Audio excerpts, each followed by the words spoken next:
Le Festival d'Histoire et de Sciences Sociales L'Histoire à venir tenait sa 6e édition du 24 au 28 mai 2023 à Toulouse et dans les environs. C'est un festival qui est organisé conjointement par l'Université Toulouse Jean Jaurès, les éditions Anacarsis, la librairie Ombre Blanche et le Théâtre Garonne. Et dans le cadre de ce festival, donc le dimanche 28 mai 2023, un labo d'histoire était organisé à la librairie Ombre Blanche sur le thème des villes laboratoires, les expériences sociales et politiques de l'Italie médiévale. Ce labo d'histoire était organisé en partenariat avec le Collège de France. Il était animé par Julie Clarini, journaliste à l'Obs, et on y retrouvait Claire Jude de la Rivière, historienne médiéviste à l'Université de Toulouse Jean Jaurès, spécialiste de l'histoire sociale et politique de l'Italie à la fin du Moyen-Âge, et Patrick Boucheron, historien médiéviste au Collège de France, qui lui a consacré de nombreux travaux à l'histoire urbaine et politique de l'Italie médiévale et qui s'intéresse aussi à l'épistémologie et à l'écriture de l'histoire. Bonne écoute.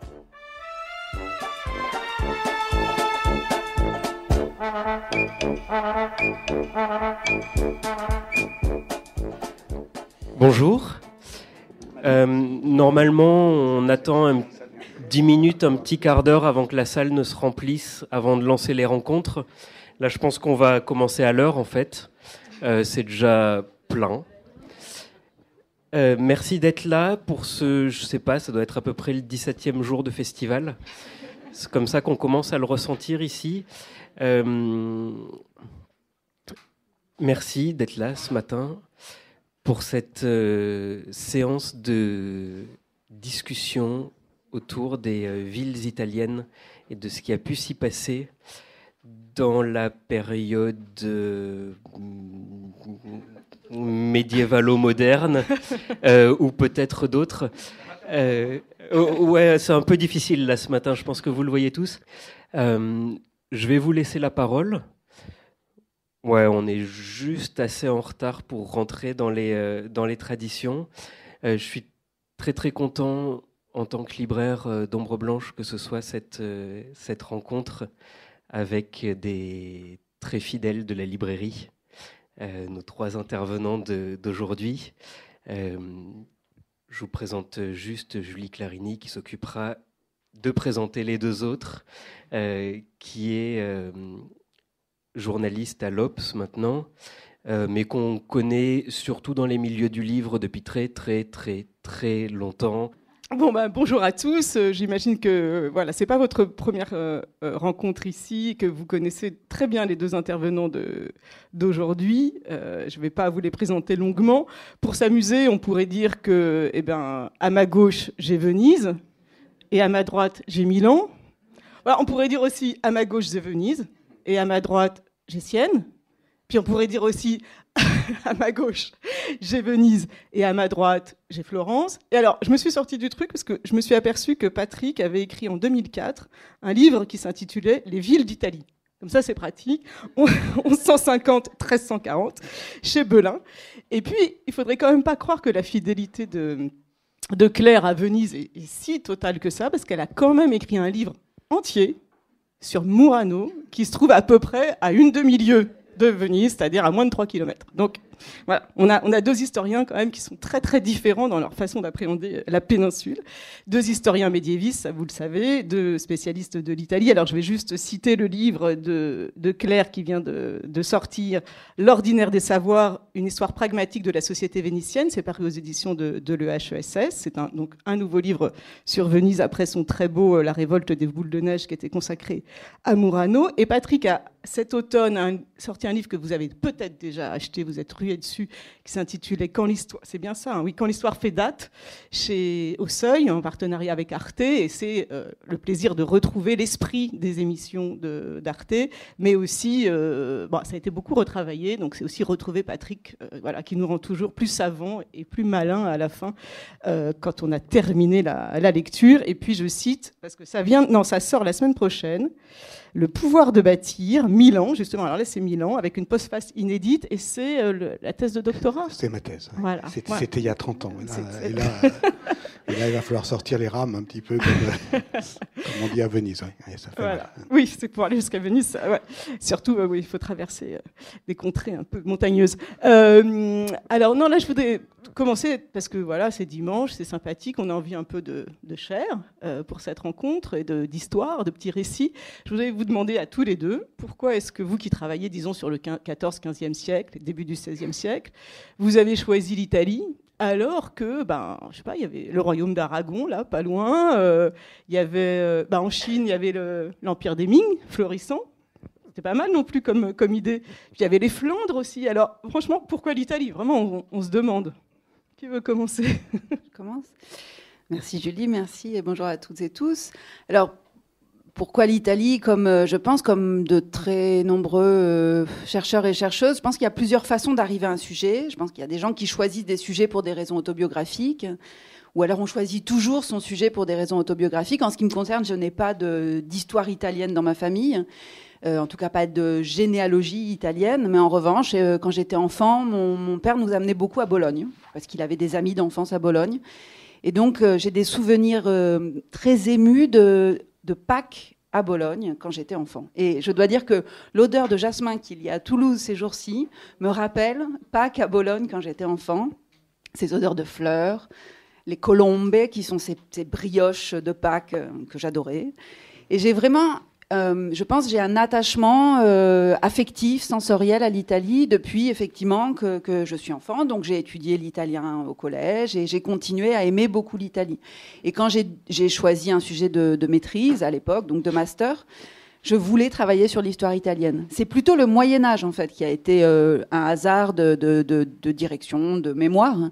Mais je voulais travailler sur l'histoire italienne parce que j'avais cet attachement fort au pays où j'ai continué d'aller, justement, pendant toute mon enfance. Donc c'est plutôt, au départ, un attachement culturel, je dirais. Et toi, Patrick, c'est l'enfance aussi ou... Oui, alors peut-être, si on veut parler de son père, le mien disait des Italiens que c'était... nos frères, justement, ou parfois, quand il était de moins bonne humeur, nous-mêmes en pire. Ce qui n'est pas faux, d'ailleurs, du point de vue politique, si on veut bien croire, mais peut-être que c'est de ça dont on aura à parler aussi, que l'Italie annonce, en petit ou en avance, ce que l'Europe va vivre, ce qui ne serait pas totalement inintéressant par les temps qui courent de reconsidérer à nouveau. Et de toute façon, la période sur laquelle Claire et moi travaillons, disons, à la charnière du Moyen-Âge et ce qu'on appelle l'époque moderne, affronte ce qui va être effectivement sans doute le sujet de notre conversation, c'est-à-dire la possibilité d'un laboratoire italien. Mais quand je te lis, Claire, et en particulier l'Ordinaire des savoirs, qui est vraiment un très beau livre, je me permets de le dire. Évidemment, on voit tous les bienfaits que cet attachement, comme tu le dis, cette familiarité, ces habitudes, cette lenteur, le fait d'y vivre, en fait, peut faire gagner à l'historienne et à l'historien. Et moi, je suis privé de ça. Moi, j'ai été effectivement plus flottant sur l'Italie. J'ai été en Italie. Je me suis pas installé en Italie. J'ai pas eu cette acculturation. Je dis pas que je le regrette. Je dis que ça colore différemment l'historiographie. Pour moi, c'était un pays où on allait. C'était le pays effectivement de la fin de Hussard sur le toit. Quand on voit la ligne des Alpes, il était au comble du bonheur, point. Et donc je voulais que ce bonheur ne soit pas altéré par l'habitude et je voulais être plusieurs fois au comble du bonheur pour y aller. Et j'étais à Milan et pas à Venise, alors que j'aimais Venise et pas Milan. J'aimais Venise, j'aimais Sienne, j'aimais Rome, mais je me suis méfié de cet amour. Je voulais pas que ça devienne effectivement un piège, et on pourra en parler. Venise est un piège. Venise est une nasse de sens, de relations, d'images, d'odeurs, etc. Et Milan, je me disais, tiens, c'est intéressant, cette ville qui, alors pour des raisons aussi politiques, on va y revenir, qui apparemment n'intéresse personne, que les Italiens ignorent et dédaignent. Et je vais choisir donc un terrain. Aucune attache. Le coup a raté parce que je me suis mis effectivement à aimer beaucoup Milan, pour des raisons un peu stendhaliennes. Stendhal dit de Milan que c'est une ville où le cœur se brise ou se bronze. Alors on peut continuer à être indifférent, et moi j'ai fini par ne plus l'être du tout. Et c'est pour ça que rééditer 30 ans plus tard cette thèse-là sur le pouvoir de bâtir, je pensais que ça ne me ferait rien, mais ça m'a fait quand même un petit quelque chose. Ouais. Mais justement, quelle est l'importance pour vous de parcourir les lieux? Parce qu'en fait, vous avez... Voilà, les préhistoriens, on l'a encore entendu hier, ils trouvent 1 ou 2 silex. Bon, peut-être parfois ça se passe un peu mieux. Les antiquisants, ils ont quelques forums, il reste quelques amphithéâtres à droite à gauche. Vous avez choisi des terrains qui sont... alors peut-être c'est un peu moins vrai pour Milan, mais en tout cas pour Sienne, ça n'a quasiment pas bougé depuis le XVe siècle.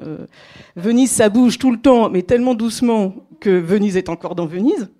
Donc quand on se promène, et pour Murano, je me souviens très bien que tu me disais, je me balade à Murano, je me promène en essayant d'écouter les sons, en essayant de savoir lesquels sont toujours les mêmes sons.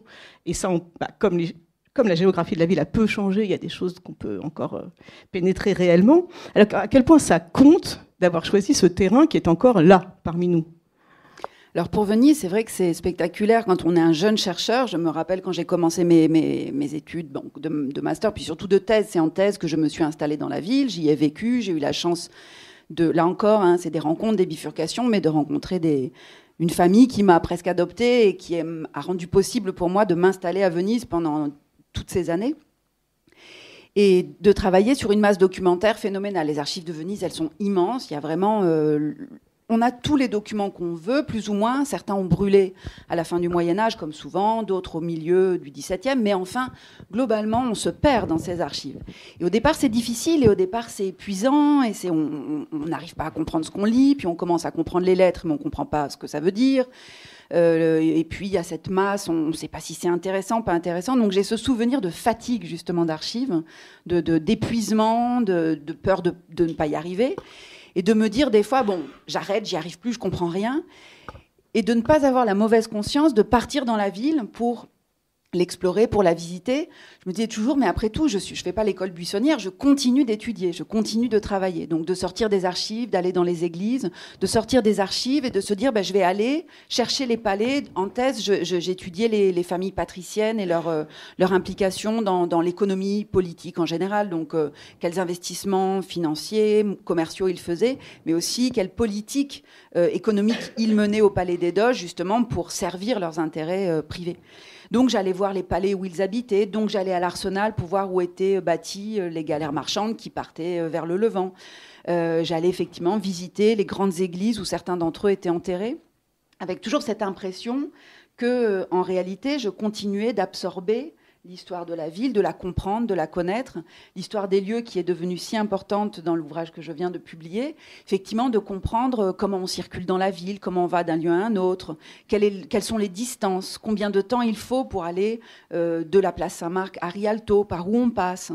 Et donc cette familiarité avec les lieux, à mon avis, m'a permis de comprendre beaucoup de choses de Venise et de comprendre le dialecte aussi, de progressivement, au contact de ses amis, d'apprendre le dialecte vénitien, de comprendre comment ce dialecte, on parlait hier justement des langues avec Ari Awagana, de comprendre comment le dialecte sert encore aujourd'hui à Venise à plaisanter, à parler avec les amis, à s'amuser au bar.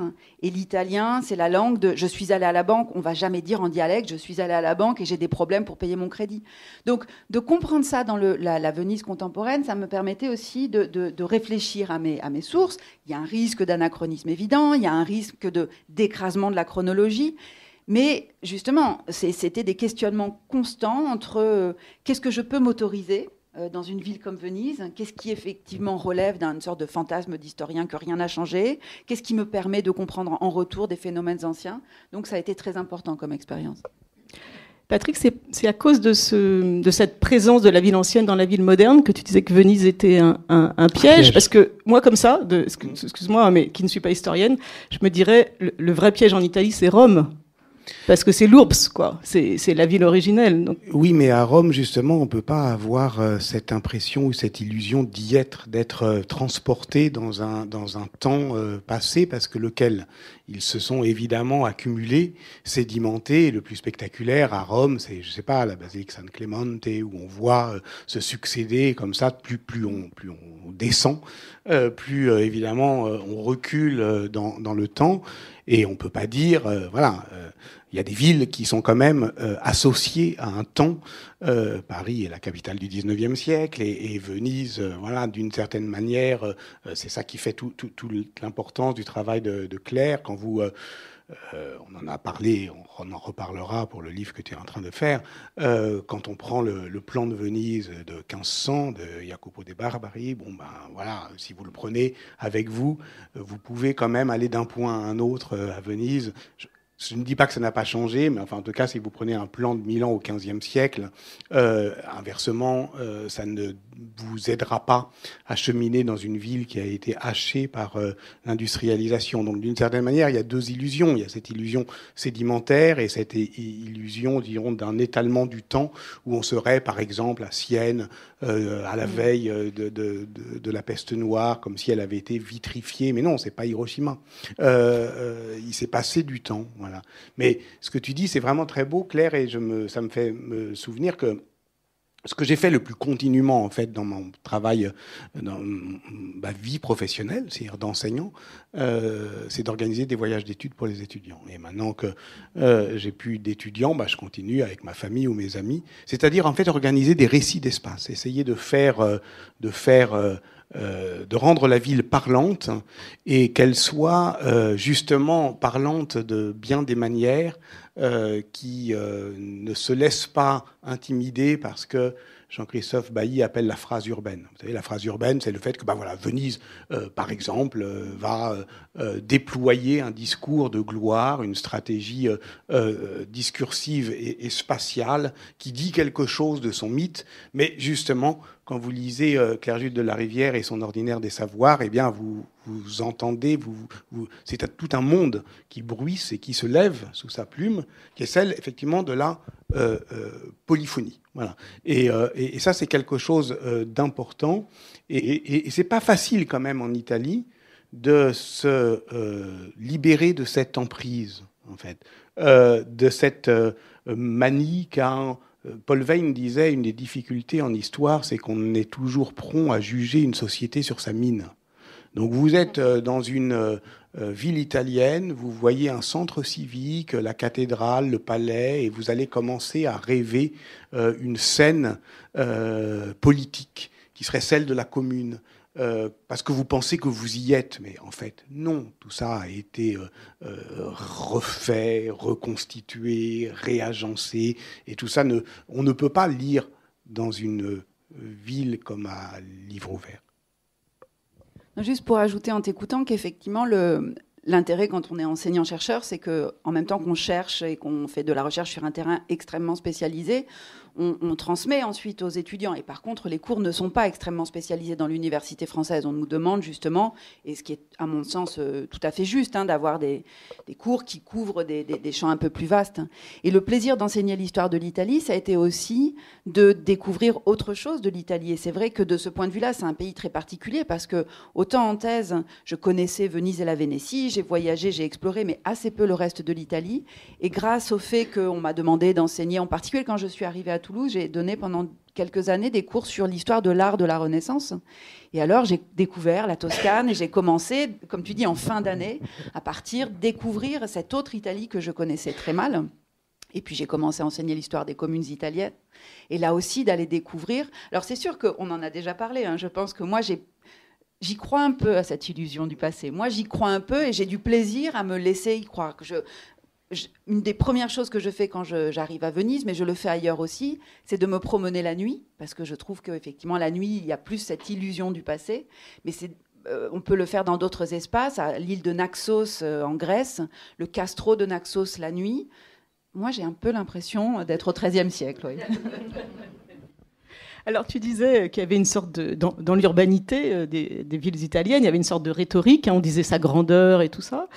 Donc, il y avait cette phraséologie, ou cette espèce de grammaire urbaine des villes d'Italie. Alors, effectivement, elles nous disent une histoire qui n'est pas forcément l'histoire réelle, mais qui est quand même une histoire très intéressante. Alors là, pour le coup, ce sont des laboratoires de l'urbanisme européen, ces villes. Évidemment, et c'est là où faut comprendre, et c'est ça qui m'y avait attiré en Italie, alors avec effectivement un ancrage affectif et archivistique moindre que celui de Claire, c'est-à-dire que voilà, j'avais élargi au fur et à mesure de Milan, parce que pour moi, l'idée, c'était de considérer l'Italie pas comme une exception, mais comme une accentuation, en fait. C'est-à-dire qu'en Italie, tout peut paraître effectivement plus net, mieux ciselé, et dans la ville, dans ses monuments, dans ses écrits. Et la question est de savoir effectivement pourquoi l'Italie a produit tant de récits et tant d'expériences politiques. Ça, c'est une question d'histoire comparée des pouvoirs, ce que je tente de faire, mais avec quand même une spécificité, c'est que effectivement les formes de la ville, il semble terriblement éloquentes, et en tout cas, elles sont toujours en place. Et si elles sont toujours en place, c'est qu'elles ont attiré l'attention. Elles ont été en fait jamais abandonnées et plutôt même imitées. Il suffit de voir combien la plupart des hôtels de ville ou des palais communaux ailleurs qu'en Italie peuvent imiter tout ou partie de ces configurations monumentales. Donc oui, bien sûr, il y a un langage de pierre. Il y a un langage de pierre qui n'est pas simplement à interpréter comme, je dirais, une expression du pouvoir. Ça, c'est ce que je faisais il y a 30 ans. Mais comme, donc, voilà, quelque chose qu'on pourrait commodément avoir sous les yeux et qui trahirait, en fait, ce que les textes ne disent pas toujours. Voilà. Ce que les antiquisants savent bien. C'est-à-dire que d'une certaine manière, voilà, c'est le forum romain, il a plus et mieux à nous offrir qu'une illustration d'un discours général sur l'Empire. Il trahit dans ses fonctionnements réels ce que ni les normes ni les textes ne peuvent dire explicitement. Et donc, ça suppose de renverser la signification et de considérer la ville non comme un décor, mais comme une forme agissante. Voilà. C'est-à-dire, qu'est-ce que ça produit, effectivement, mais là encore, ce sont des thèmes que Claire a bien mieux que moi développés.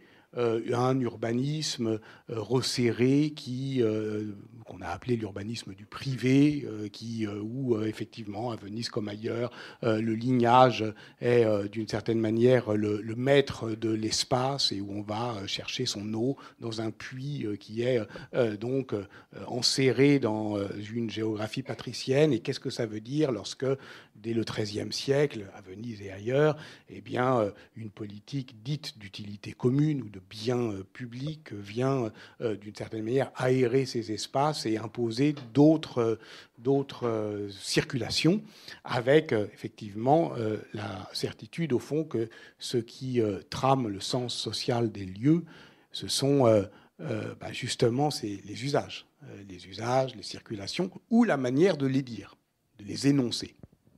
Alors là, vraiment, on est en plein dans ton dernier livre, Claire, qui justement consiste à montrer que le récit qu'on a fait de Venise, le récit de l'histoire politique qu'on a fait de Venise, peut être, alors peut-être pas contrarié, mais extrêmement augmenté d'un savoir sur le peuple de Venise que tu as essayé de reconstituer. Qu'est-ce que ça voulait dire que d'être vénitien ? Comment est-ce qu'on circulait dans la ville ? Quelle était cette trame qui était proposée aux habitants et comment eux-mêmes, ils ont transformé le récit de la ville ? Parce que mon projet, c'était de faire une étude de la société vénitienne et que j'ai entreprise il y a longtemps et dont je n'arrivais pas à trouver la clé de narration. Comment j'allais raconter cette histoire de la société vénitienne ? D'autant que quand on fait de l'histoire sociale, on raconte plutôt comment une société est configurée à un moment donné. On n'a pas beaucoup d'histoires à raconter. Il n'y a pas beaucoup il y a des anecdotes, si, j'en ai, puisque j'ai des procès, mais il n'y a pas des dates, il n'y a pas de progrès, il n'y a pas d'évolution, ou alors il faudrait prendre une chronologie très large. Donc, d'une part, je me demandais comment raconter cette histoire-là. Et effectivement, ça, c'est un projet aussi que j'ai en cours et à venir. Mais comment raconter l'histoire de Venise en intégrant tout le monde ? Puisqu'on le sait, il y a quand même un grand récit de Venise. Et c'est vrai d'autres grandes villes, ou c'est vrai en général d'autres grands espaces politiques à l'époque médiévale ou à l'époque moderne, où on imagine, mais en particulier à Venise, que ce sont les grandes familles patriciennes qui ont financé le commerce international dont je parlais tout à l'heure, qui ont été les grands grands mécènes des peintres, des artistes, des sculpteurs de la Renaissance vénitienne. Ce sont eux qui ont fait bâtir ces magnifiques palais, ce sont eux qui ont pensé ces places publiques, les marchés de Rialto. Mais c'est un récit qui me semblait oublier toute une partie de la population, et c'est une population très importante. À la fin du Moyen-Âge, on parle d'une ville de 120 000 habitants. Aujourd'hui, Venise, c'est 48 000. On est passé en dessous du seuil de 50 000 résidents. Donc c'est 120 000 au début du XVIe siècle, 170 000 à la fin du XVIe siècle. Et parmi cette population, les patriciens, c'est peut-être 5%. Donc je me demandais comment faire l'histoire du peuple vénitien, qui était en même temps un objet assez méconnu d'une certaine façon, dans le sens où autant le peuple de Rome se rebelle à certaines périodes, le peuple de Sienne, le peuple de Florence, autant le peuple de Venise est toujours très sage, d'où le nom de Sérénissime. Et plutôt justement que de partir de cette catégorie de peuple qu'en réalité les sources ne citent pas, je me suis dit je vais partir des gens. Et d'ailleurs, ces gens dont on n'a pas de mot en français pour les nommer. En moins, l'italien a un mot, c'est popolano. Un popolano, c'est un homme du peuple, ou una popolana. Donc, de ne pas pouvoir les nommer, c'était compliqué pour moi aussi. Parce que ça veut dire que donc, citoyen, ça ne marche pas ? Alors, citoyen à Venise, ça ne marche pas parce que ce qu'on appelle un citoyen à Venise, c'est ce qu'on appelle un bourgeois dans les villes françaises, c'est-à-dire une personne qui a un statut, cette élite intermédiaire. Ils ne sont pas patriciens, ils ne sont pas nobles, mais ils ont quelques privilèges fiscaux, ils ont quelques privilèges politiques, en particulier aux citoyens, donc les cittadini, on réserve l'exercice des charges administratives, des charges de notaire, de chancelier, qui sont très importantes, de secrétaire, puisqu'évidemment, ils servent le pouvoir. Donc tous les autres, les ouvriers, les domestiques, qui sont sans doute très nombreux, les hommes et les femmes, commencent tous les migrants qui arrivent dans la ville, la plupart, commencent soit comme domestiques, soit comme ouvriers à la journée. Les arsenalotti, mais aussi les gondoliers, les aubergistes, les gens qui travaillent sur les marchés. Et en fait, quand on commence à réfléchir, on se rend compte qu'il y a une multitude d'occupations professionnelles. Je me demandais comment les replacer dans cette ville, quel rôle ils avaient joué. Quel rôle ils avaient joué dans la conception de ces espaces, quel rôle ils avaient joué dans la conception de cette culture politique si particulière à Venise. Justement, en m'intéressant à la question du tirage au sort, je m'étais rendu compte, puisqu'on connaît bien le tirage au sort à Venise, parce que le doge est élu par une procédure très compliquée qui associe vote et tirage au sort. Mais en regardant les sources, je me suis rendu compte qu'en réalité, tout le monde tirait au sort à Venise. Les pêcheurs qui choisissaient leur chef de corporation tiraient au sort. Les éditeurs qui devaient se partager le marché des manuels scolaires tiraient au sort. Les bouchers qui devaient décider qui aurait le meilleur étal au marché tiraient au sort. Donc, en essayant d'intégrer cette population, je me suis rendu compte qu'en réalité, c'est pas seulement qu'elle était là et qu'elle faisait fonctionner la ville, c'est qu'elle était là, mais qu'elle participait de cette culture politique, qu'elle participait de cette réflexion sur les espaces, justement. Bien sûr, il y a la place Saint-Marc, qui est cet immense espace public. Et puis, à l'échelle de chaque paroisse, il y a la place devant l'église, il y a les courettes. Si vous êtes à la Venise, vous savez très bien, il y a des petites cours privées, des impasses, des cours où on passe. Donc, tout ça, en fait, les habitants le conçoivent, le construisent, le pensent dans leurs discussions et font cet espace. Oui, alors ce que fait Claire, Patrick, c'est, je crois, s'arracher à quelque chose qu'on a appris, nous, à notre âge, dans notre parcours scolaire, qui était que ces petites villes italiennes étaient un laboratoire d'une histoire politique qui allait amener à la construction de la Respublica moderne, avec, on se souvient, les nobles en haut, les citoyens, le peuple, important, le peuple, la notion de peuple.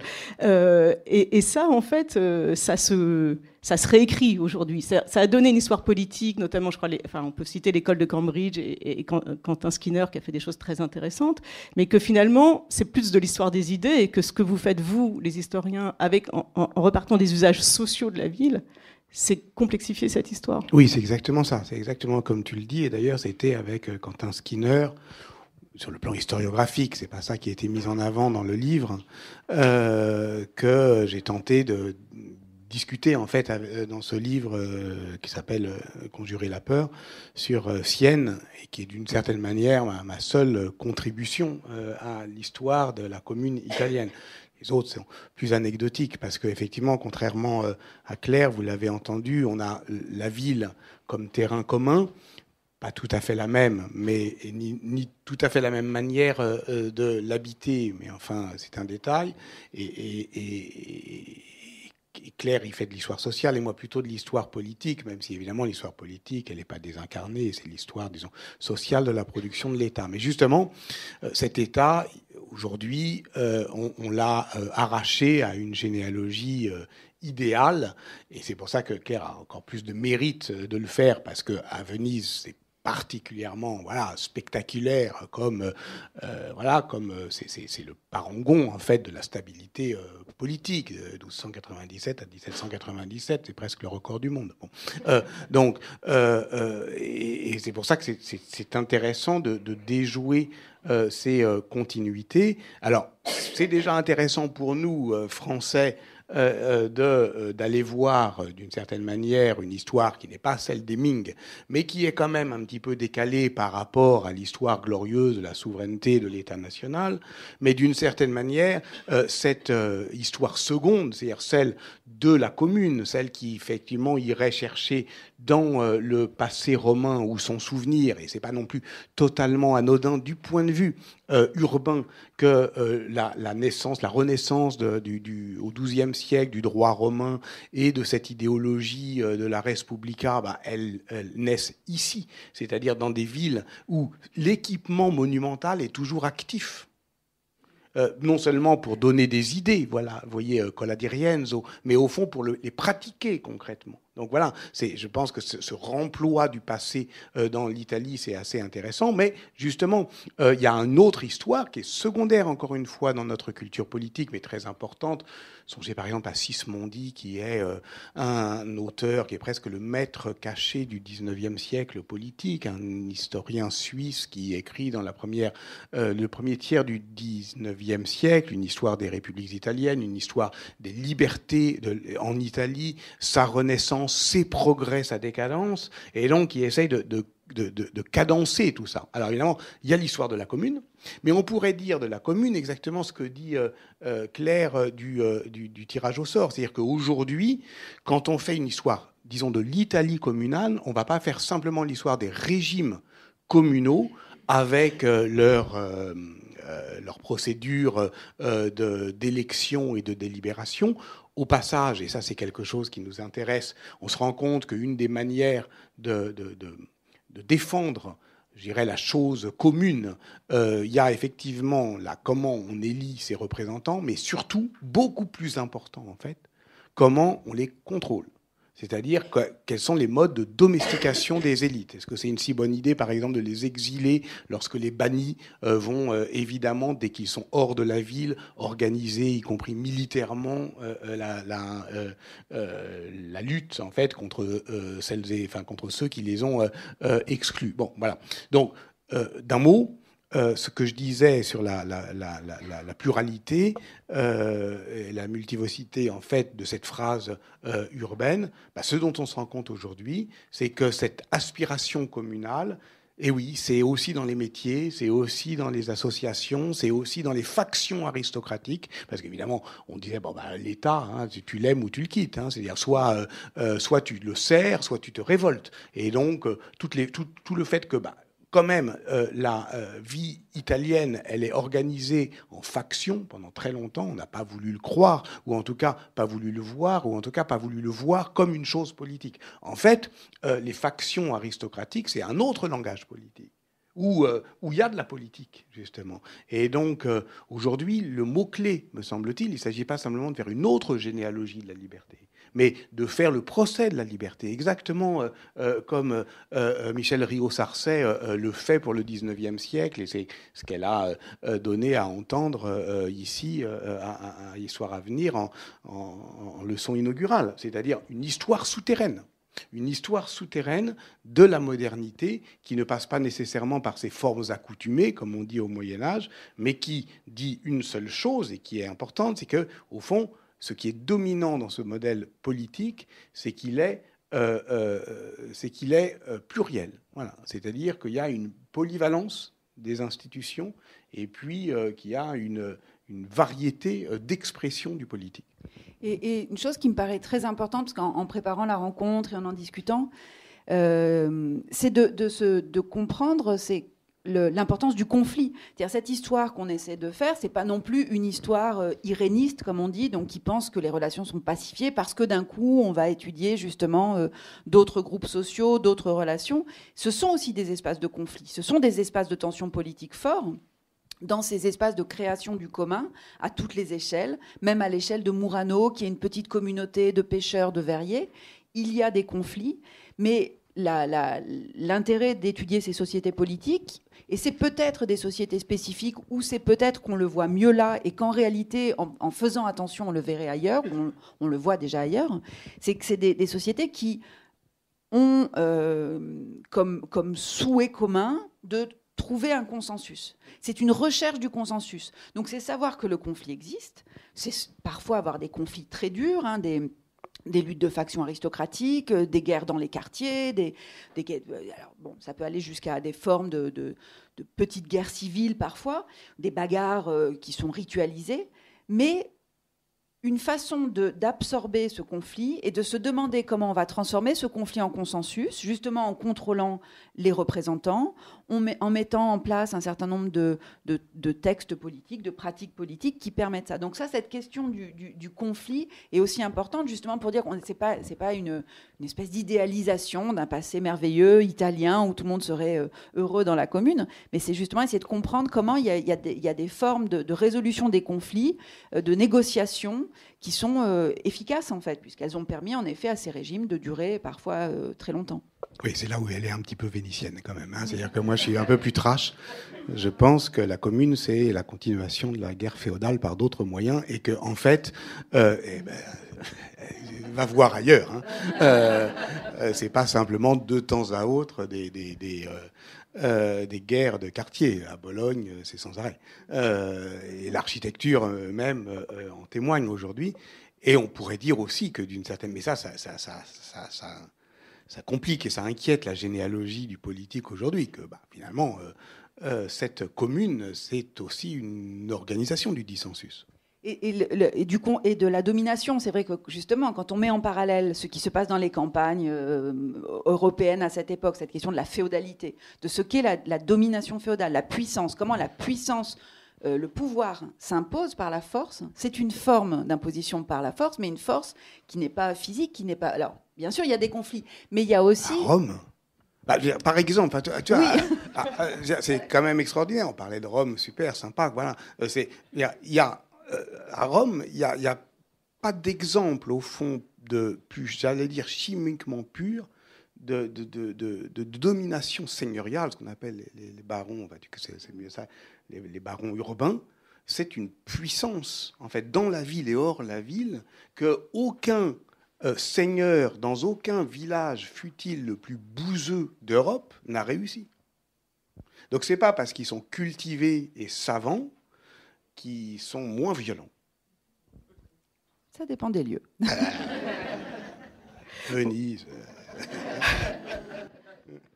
Bon, alors comme je suis un peu débordée, dépassée, je vais faire comme les historiens, je vais me replonger dans les archives. Alors, Claire, justement, pour illustrer ce que vous venez de dire, et cette idée qu'il y a une liberté qui a été... Voilà, qu'il faut faire le procès de cette liberté qui a été écrite par les patriciens, en fait, par une histoire d'en haut, montrer que ça ne fonctionne pas toujours, cette histoire-là. Il y a une très belle histoire, c'est une des premières que tu racontes dans ton livre et que tu as trouvée dans les archives, c'est celle entre Rana et Contarini, et ça montre bien que le peuple ne sait pas toujours qu'il est le peuple, et surtout, le peuple n'aime pas toujours que les patriciens se mêlent de leurs affaires.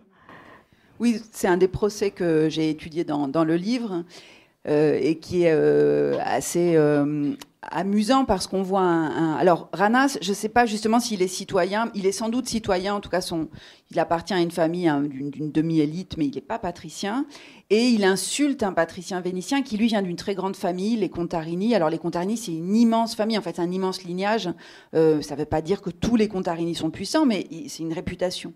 Et ils sont sur le marché à Rialto. Contarini représente une institution qui est chargée de percevoir les impôts, enfin les taxes sur le vin, et Rana ne veut pas payer.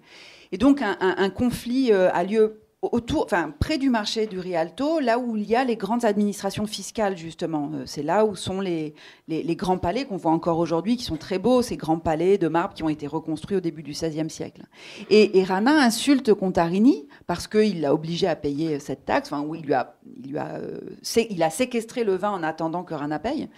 Et donc Rana, exaspéré, l'insulte en lui disant qu'en fait, il est vraiment un tout petit noble, quoi. Il trouve une façon de dire que, certes, c'est un Contarini, mais enfin, il vaut pas grand-chose, parce que s'il est secrétaire, s'il est dans cette administration qui perçoit les taxes sur le vin, c'est que c'est pas vraiment un noble. Et donc, cette sorte de violence sociale, en fait, de conscience, ça choque beaucoup Contarini, ils en viennent presque aux mains. Et puis, ce qui est intéressant, c'est qu'aussi, il y a toute une discussion pour dire que ça se passe à Rialto. Et Rialto, c'est comme si c'est un espace un peu à part. Et ça, c'est une chose que je n'ai pas encore tout à fait saisie dans les archives. On voit bien quand même, dans plusieurs témoignages, que quand il se passe quelque chose à Rialto, ce n'est pas exactement la même chose que quand il se passe quelque chose dans la rue. C'est comme s'il y avait presque un statut juridique, je pense comme la City of London aujourd'hui. La City of London, dans Londres, ça a une police particulière, il y a un régime de justice particulier. Je pense que Rialto, c'est un peu la même chose. Et donc, s'ensuit cette bagarre et puis un procès, puisque Contarini a été insulté. Mais ce qui est intéressant ici, justement, ce qui m'intéresse dans ce type de cas, c'est qu'on a une domination connue, claire, entre un gouvernant et un gouverné, entre un noble et un habitant de Venise, mais que, justement, celui qui est en bas dans cette hiérarchie peut jouer par l'insulte, par cette interaction conflictuelle, peut en jouer, peut détourner, et montre qu'en même temps qu'il a conscience de cette hiérarchie, il la déborde complètement. Ça, Patrick, si vous aviez pris la peine de lire ma thèse, ma chère collègue, elle sort la semaine prochaine. Elle sort la semaine prochaine. J'avais totalement oublié ce que j'ai fait il y a un mois. Par exemple, à Milan, il y a une gradation en fait des peines en fonction de la distance au centre. C'est-à-dire que c'est statutairement établi qu'une peine est plus lourdement qu'un crime est plus lourdement condamné s'il est commis au Borletto, c'est-à-dire le centre civique. C'est fréquent quand même dans les villes italiennes. C'est-à-dire, il y a des, voilà. C'est-à-dire que l'espace civique, il s'énonce effectivement par là, par ce genre de peines qui sont inégalement réparties. Tout à fait, mais c'est vrai qu'à Rialto, il y a des textes du XIIIe siècle qui définissent un peu ce statut spécifique du crime, justement, à Rialto. Mais je n'arrive pas à les trouver pour le XVe. C'est-à-dire que je n'arrive pas à trouver leur prolongation et leur reformulation. J'en trouve l'application. Si tu n'étais pas Rialto, je t'aurais cassé la gueule. Mais effectivement, j'en trouve pas la formulation juridique dans les textes. De toute façon, si la loi se répète, c'est qu'elle n'est pas appliquée. Si elle se répète pas depuis le XIIIe siècle, c'est qu'elle est en place. Alors, pour revenir sur la City de Londres dont tu parlais, Claire, aujourd'hui, la City de Londres, c'est un espace privé avec effectivement une juridiction particulière qui, par exemple, explique on peut interdire toutes les manifestations dans l'espace de la City de Londres et dans beaucoup d'espaces de la capitale britannique aujourd'hui, ce qui nous renvoie aussi à qu'est-ce que c'est qu'une ville et comment on fait ville si on n'a plus d'espace public dans lesquels on peut aller manifester. Et ça arrive ce sont des nouvelles juridictions qui commencent aussi à arriver en France et qui, là aussi, on voit. Alors là, c'est pas l'Italie, c'est plutôt l'espace, c'est plutôt le monde britannique. Comment est-ce que il peut y avoir des laboratoires de domination qui se mettent en place et qui nous renvoient à ce dont on parle aujourd'hui. Alors sur la question des espaces, là j'ai beaucoup lu Patrick. Et ta réflexion sur les espaces publics est fondamentale. Et comprendre les villes italiennes, c'est comprendre justement ce que sont ces espaces publics. Et le retour à Londres est vraiment intéressant, parce que qu'est-ce qui se passe aujourd'hui à Londres ? Dans une ville, et l'Angleterre en général, vous savez qu'à Londres, une grande partie, peut-être la majorité des architectes, sont des architectes italiens qui émigrent et qui travaillent en Angleterre. Il y a une vraie reconnaissance d'un savoir-faire, d'une culture, d'une vraie culture intellectuelle, artistique des architectes italiens. Et à Londres aujourd'hui, il y a des espaces qu'on appelle les POPs, c'est les Private Owned Public Space. C'est-à-dire, c'est des espaces publics, mais qui qui ont l'apparence de l'espace public, une grande place. Si vous allez derrière la gare de Saint-Pancras, où arrive l'Eurostar, vous avez un nouvel espace très beau devant une université. Ça paraît un espace public, c'est une grande place, il y a des enfants qui jouent, il y a des petites fontaines, mais c'est privately owned. Ça veut dire que c'est un propriétaire privé. Ce qui veut dire que là aussi, vous avez une milice, ou comment on appelle ça, des gardes privés, et que c'est eux qui décident ce que vous pouvez faire ou pas. Et de plus en plus de ces espaces publics à Londres sont en réalité des espaces qui sont de propriété privée et donc qui relèvent d'une autre législation. Et justement, on voit très bien comment ça nous permet de comprendre qu'est-ce qu'est une ville et justement qu'est-ce qui est laissé à l'action des habitants de la ville. Et c'était le cas de Occupy, c'est Occupy Wall Street. C'est comme ça que ça a commencé. C'est-à-dire ce sont des espaces frangés qui sont ni de l'espace public ni de l'espace privé, mais qui sont effectivement des espaces privés à fonctionnement public avec des milices privées. C'était un entre-deux juridique dans lequel effectivement l'action politique a été possible. Donc c'est là où, d'une certaine manière, cette histoire elle est compliquée. Parce qu'elle est interstitielle, elle est fragmentaire, elle est discontinue, mais d'une certaine manière, contre une vision un peu à la Damasio, vous voyez, effectivement, c'était très fragmenté, une ville italienne, comme est peut-être très fragmentée aujourd'hui la ville post-moderne, mais ça crée des espaces. Ça travaille encore. Ouais. Oui, oui. Alors, je vais bientôt vous laisser la parole pour vos questions. Il y a juste une petite chose, parce qu'on a parlé beaucoup de laboratoire. Et alors, bon, il y a quand même toujours cette idée, et on l'a vu, tirage au sort d'un côté, qu'est-ce que c'est que le commun. Aujourd'hui, ça nous travaille, justement, ça aussi, ça nous travaille beaucoup. Mais c'est aussi un peu un cliché, cette Italie laboratoire. Quiconque a un tout petit peu fait d'histoire contemporaine a entendu 15 fois que le fascisme, c'est né en Italie, l'Italie est toujours le laboratoire politique. Berlusconi, c'est vrai que ça a quand même été un modèle. Bon, il y a un peu de Berlusconi dans Trump, c'est facile à repérer. Aujourd'hui, c'est un parti d'origine fasciste qui est arrivé au pouvoir en Italie. Alors on continue avec cette idée, ce cliché du laboratoire, parce que finalement, c'est peut-être pas un cliché, peut-être que ça marche. Alors, c'est difficile. Là, je parle en tant que citoyenne ou en tant qu'observatrice de l'Italie où je vais souvent. Le problème, c'est que ça marche, quoi. C'est-à-dire que quand même, effectivement, Trump, il a été inventé par Berlusconi. Et souvent, quand on parle avec les Italiens, il y a souvent cette phrase. Non, mais ça, nous, on l'a eu avant vous, mais sans s'en vanter. C'est pas une grande fierté, mais enfin. Et Macron a été inventé par Renzi. Et donc, c'est vrai que c'est peut-être des hasards de calendrier, mais enfin, il y a quand même cette impression que, en tout cas, on retrouve un certain nombre de modèles politiques. Mais c'est là une façon très néophyte de voir, ou très profane de voir ces questions politiques. Oui, je suis un peu d'accord. C'est-à-dire que sans doute on peut effectivement raffiner historiographiquement le fait que voilà, le laboratoire italien, c'est un thème plutôt, au fond, qui fonctionne plutôt au tournant du 15e, 16e siècle. C'est pour ça que quand on avait fait l'histoire du monde au 15e siècle, on avait eu du mal à échapper à l'idée que finalement l'Europe du 16e siècle, c'est une Italie en grand. C'est-à-dire que tout ce qui a été expérimenté, en particulier, je sais pas, les ambassades, par exemple, mais pas les ambassades au sens d'aller dans un pays, d'envoyer un délégué, mais au contraire, les ambassades résidentes. Tout ça, ça a été d'abord organisé, expérimenté de ville en ville, jusqu'à ce que ça soit ensuite amplifié d'État en État, et c'est ce qu'on appelle l'Europe puissance du XVIe siècle. Voilà, je suis aussi d'accord avec Claire sur l'idée, simple, mais un peu urgente quand même, politiquement, que oui, on serait bien inspiré de regarder de beaucoup plus près ce qui se passe en Italie depuis 6 mois. Et je m'étonne même qu'on ne le chronique pas, qu'on ne le feuilletonne pas, parce que c'est intéressant. On voit comment ça se passe. Pour nos périodes, cette question-là, effectivement, ce que je disais, exception ou accentuation,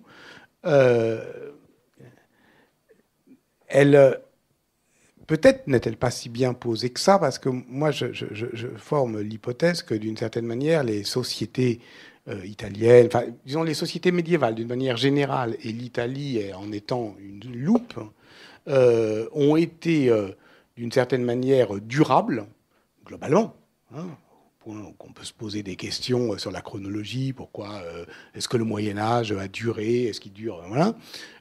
Et comme il a quand même duré, enfin c'est à Venise particulièrement, enfin voilà, c'est quand même c'est la ville politique par excellence, puisque la politique c'est la victoire sur la durée, voilà, la continuation, la préservation contre tous les dangers. Et on dit en règle générale, si ça a duré, c'est parce que le système était robuste et on prête une compacité à la société médiévale que je ne retrouve pas. Je pense tout le contraire. Je pense que c'est précisément parce que c'était une société qui était discontinue, qui était hétérogène, qui était au fond voilà, avec une pluralité d'instances et où il y avait des ailleurs. Ne serait-ce que d'ailleurs des ailleurs coloniaux, hein, et où donc il y avait des possibilités, soit hors d'Italie, soit à l'intérieur de l'Italie, enfin, ou dans les villes, ou les monastères, etc., des hétérotopies. Il y avait plein de manières différentes de vivre une vie politique, et c'est ça qui maintient une société. C'est pas l'ordre compact, c'est la possibilité des échappées belles. Voilà. Et une chose sur cette histoire de chronologie dont on a parlé, sur l'histoire sociale de l'Italie, de ces villes italiennes, ce qui est frappant, c'est que, en reprenant justement ce que disait Le Goff dans certaines de ses interventions, il disait que le Moyen-Âge durait jusqu'aux années 50. Et c'est vrai que dans l'histoire italienne des villes, et là aussi des campagnes, c'est-à-dire ce qui est intéressant, c'est qu'on a parlé beaucoup des villes, mais évidemment, il faudrait qu'on les réintègre dans toute une histoire rurale de l'Italie. On le sait, l'Italie a aussi été un immense réservoir agricole, et puis un immense réservoir au XIXe siècle de gens qui ont quitté les campagnes au XIXe et au XXe, des campagnes très pauvres, pour justement rejoindre soit les villes d'Italie du Nord, soit l'Europe entière et l'Amérique. Donc, dans cette histoire longue, je pense qu'il y a aussi une chronologie très intéressante du point de vue de l'historien du social. C'est cette idée que jusqu'aux années 50, un certain nombre de phénomènes se poursuivent dans l'organisation des familles, dans les rapports au travail. Et j'y pensais parce que j'ai trouvé une archive photographique au musée de la ville de Paris du marché de Rialto dans les années 30, des photos magnifiques et qui me laissent penser que et en particulier des porteurs de paniers qui portent sur leur tête des piles entières de paniers, mais 20, 30 paniers. Elles sont très belles, ces photos. Et en les regardant, évidemment, toujours dans cette idée qu'on cherche un passé, je me disais que c'est sans doute des pratiques qui existaient il y a 5 siècles et qui n'existent plus aujourd'hui. Donc, Et puis, pour dire une chose un peu, avoir quand même aussi une note positive, dans ces inventions italiennes, certes, il y a Berlusconi, il y a le fascisme, il y a Meloni, mais il y a aussi les communs, justement. Alors, sans faire une généalogie simple, parce qu'il y a eu plein de discontinuités entre les communs que nous étudions et les communs d'aujourd'hui, mais si aujourd'hui il y a des expériences politiques italiennes particulièrement stimulantes, c'est tous les débats autour des beni comuni, les biens communs, toute la défense justement des zones rurales et des zones de montagne autour de la ligne ferroviaire entre Lyon et Turin. Et on a vu Eri De Luca qui est très impliqué justement dans ces mouvements. Et il y a aussi des formidables mouvements d'aide aux migrants, puisque beaucoup de migrants arrivent en Italie. Et ils sont pris en charge par des associations qui réfléchissent justement à la façon dont ces villes, en particulier ces villes en crise du sud de l'Italie, peuvent être repeuplées par des familles qui s'installent. Donc il y a des expériences et une situation politique en même temps terrible et des expériences alternatives, justement, ces poches que nous voyons au Moyen-Âge, on les voit aussi ici et elles restent très stimulantes. Alors, est-ce que vous avez des questions ? Oui ? Merci. Bonjour. Je n'ai pas lu vos livres, je vous préviens tout de suite, ni celui de Bouchon, ni celui de vôtre. Claire, j'oublie votre nom. Alors, et je ne suis pas historienne, mais en réfléchissant à votre manière de... Je m'adresse à Claire. En réfléchissant à votre manière de parler de Venise, avec tout ce que vous nous avez dit, qui m'a beaucoup intéressée, j'ai tout à coup pensé à le quid du ghetto. Parce que tout à coup, je me suis dit, etc., est-ce qu'on trouve, alors je me tourne vers M. Boucheron, cette espèce de concept de ghetto à Milan. Bon, alors moi, je ne connais pas très bien Milan. Je ne suis pas fashion victime aujourd'hui. Par contre, Venise, j'ai beaucoup aimé.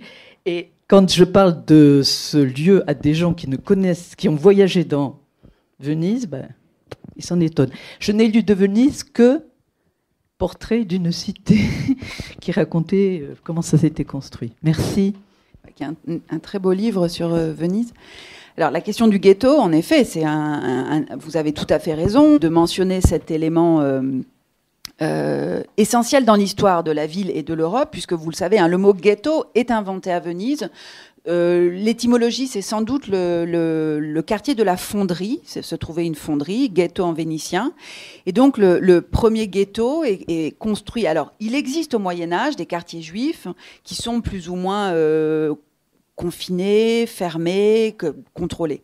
Mais ce qu'invente Venise avec le ghetto, c'est véritablement une île au milieu de la ville, qui était déjà habitée par des juifs qui pouvaient, au XVe siècle, théoriquement, qui ne pouvaient pas rester à Venise, mais qui certains restaient et se concentraient plutôt dans cette zone qui était assez proche de la terre ferme. Donc en fait, c'est une zone de passage qui permettait assez vite de rejoindre Mestre et puis de repartir en Italie. Donc Venise décide, le gouvernement vénitien décide en 1517 de créer ici un quartier, effectivement, où les Juifs pourraient résider, mais seraient enfermés le soir. Le ghetto est fermé le soir. Alors, vous avez deux façons de lire cette histoire. C'est en même temps, effectivement, une façon, une exclusion, un confinement, un emprisonnement, une législation dure qui va effectivement rigidifier des règles qui existaient déjà. Et puis c'est aussi cette communauté juive, en réalité, elle est intégrée à la ville. Le ghetto n'est pas toujours fermé. Beaucoup sortent le soir. Il y a beaucoup pour leur profession, qui participent à l'économie générale de la société vénitienne. C'est une communauté, effectivement, exclue, avec beaucoup de liens avec le reste de la société, mais qui aussi doit assumer. C'est un espace qui est très vite surpeuplé. C'est un espace qui doit gérer lui-même, justement, tous les problèmes de la ville et qui ne participe pas à cette économie générale de la ville. Donc il y a en effet ces poches de ségrégation déjà dans les villes médiévales et du début de l'époque moderne. Un mot peut-être, en effet, je disais Venise, je prenais l'arc chronologique ordinaire, 1297, la Serrata du Grand Conseil, et 1797, la fin de la République de Venise, Bonaparte qui rentre dans la ville et qui brûle les portes du ghetto dans la place Tamar, d'ailleurs.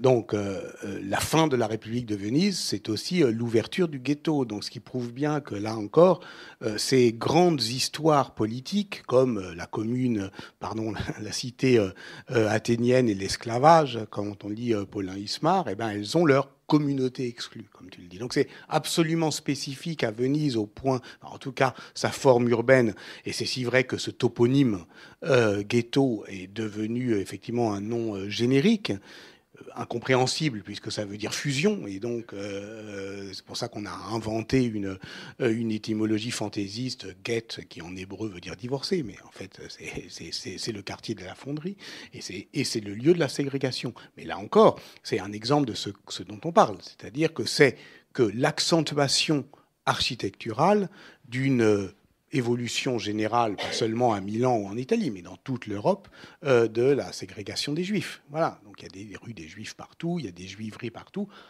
À Venise, ça prend cette forme spectaculaire, durable et générique, au fond, du ghetto.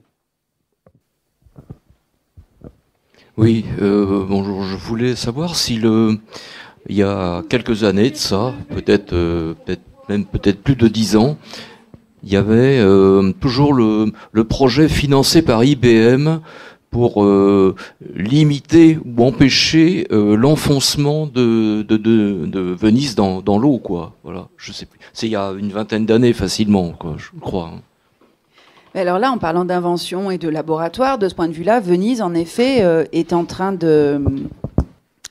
Enfin, on peut la considérer comme l'un des espaces aujourd'hui en Europe, parce que c'est sans doute hors d'Europe que les espaces, les villes, les communautés souffrent le plus du réchauffement climatique et de la crise écologique. Mais en Europe, Venise est une des villes qui est la plus sensible à cette crise que nous traversons. Et en effet, alors il y a cette question de savoir si Venise s'enfonce, si c'est les eaux qui montent, c'est sans doute les deux.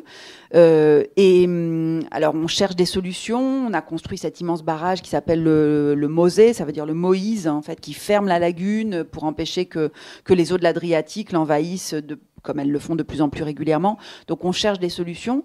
Mais de ce point de vue-là, toute l'expérience environnementale, urbanistique autour de Venise, avec une vraie urgence, parce que certains prédisent que la ville pourrait être sous l'eau quasiment la moitié de l'année et que... il y a eu une sorte d'ouragan en 2019, ça pourrait se reproduire. Donc, la ville est en train de devenir ce symbole de ce qui nous arrivera sans doute dans quelques années. Et puis ce qui est intéressant, c'est qu'effectivement, ce discours des périls, c'est pas pour le remettre en cause ni pour le relativiser, mais c'est depuis le XVe siècle, en fait, qui se développe et qui habitue les Vénitiens, et pas seulement eux, que Venise va se noyer. Et au XVe siècle, ça avait plutôt, je m'arrêterai si j'ai une bêtise, comme fonction de légitimer un discours public sur la gestion des espaces. Donc ça, c'est effectivement très intéressant. C'est-à-dire comment naît un paradigme. Et là, on a un paradigme, alors qui est purement occidental, parce que effectivement, des villes noyées, il y en aura partout, et pas seulement effectivement à Venise. Mais oui, vous avez raison. C'est une des actualités du passé, en fait.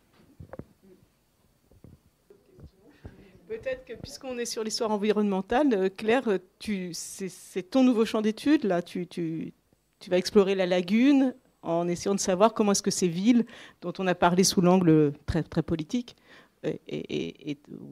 enfin, à travers le prisme de l'histoire politique ou de l'histoire sociale, comment ces villes-là se sont débrouillées avec leur environnement. Oui, après avoir justement bien exploré le champ de l'histoire sociale, j'ai commencé un nouveau projet de recherche il y a 1 an et demi maintenant sur la gestion des déchets et de la pollution. Et ça rejoint la question qui a été posée sur le ghetto. Je m'intéresse à la façon dont la ville de Venise, et puis j'espère assez vite pouvoir explorer d'autres villes, comment au XVe siècle, Venise et ces autres villes italiennes gère le problème effectivement des déchets. Si on a souvent tendance à dire il faudrait complexifier un peu cette chronologie, mais au Moyen-Âge, on recycle, on réemploie quasiment tout. Le Moyen-Âge, c'est une période où on manque plutôt de choses. On cherche à en avoir plus et on a besoin. En particulier à Venise, tous les déchets sont utilisés pour renforcer les berges de la ville. On est encore dans une ville qui se construit, qui se consolide.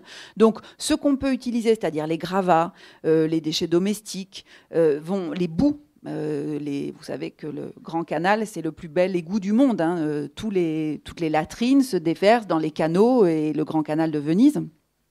Donc, on utilise les déchets au Moyen-Âge pour renforcer la ville. Et puis, face à la croissance urbaine massive de la fin après la peste, quand la croissance reprend, une croissance urbaine, une croissance démographique, une croissance industrielle, c'est comme si le déchet apparaissait comme un nouveau problème. Et autant on a des biens communs au Moyen-Âge, et là, c'est un mal commun dont il va falloir prendre le problème à bras-le-corps, trouver où on va jeter. Imaginez les milliers de carcasses d'animaux qui sortent des abattoirs de Venise tous les jours pour nourrir 170 000 habitants. Donc jusqu'à présent, on les jette dans la lagune, au nord de Cannaregio, avec ce formidable mouvement. La lagune, c'est un espace qui est visité toutes les 6 heures par la marée. L'Adriatique a un phénomène de marée. Donc l'eau rentre dans la lagune, emporte tout, justement, ses égouts, ses carcasses, le sang, vide la lagune, et puis 6 heures plus tard, revient, repart. Bon. Mais au XVe, XVIe siècle, cet équilibre se rompt, et j'essaie justement de comprendre comment non seulement la pollution des eaux, mais aussi les déchets domestiques, mais aussi les déchets organiques vont devoir être organisés de façon bien plus systématique par les pouvoirs publics, mais aussi par les communautés. Et donc, je suis maintenant dans des archives où j'ai des poubelles, des latrines, des carcasses. Moi, ça m'amuse beaucoup, mais effectivement, je sens bien que ça change un peu de la Venise qu'on connaît. Merci, on va s'arrêter là. Alors, je vous redis le livre de Claire, L'ordinaire des savoirs est paru aux éditions de l'EHESS, de Patrick Boucheron, Quand l'histoire fait date, c'est dans la grande, vous le trouverez dans la grande librairie, dans l'autre succursale. Et là, à l'entrée, en exclusivité, Le pouvoir de bâtir, avec une postface inédite, donc la thèse de doctorat de Patrick Boucheron. Merci à tous. Si vous n'avez pas vu le spectacle que Patrick propose avec Mohamed El Kassib cet après-midi, c'est au Théâtre Garonne, ça s'appelle Les Boules à neige et c'est absolument merveilleux. Ça fait beaucoup de bien. Voilà.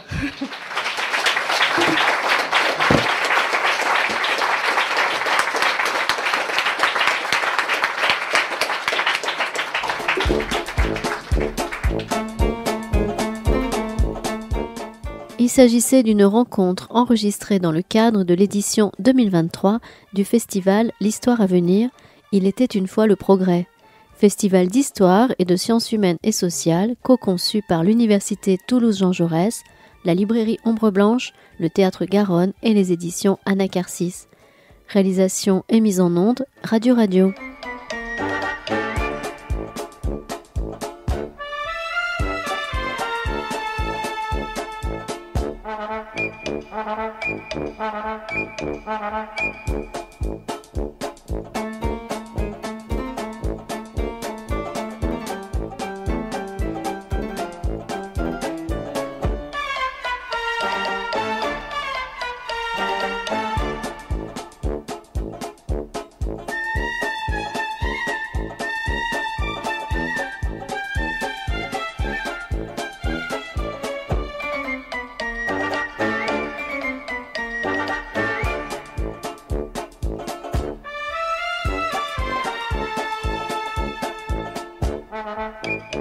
Thank you.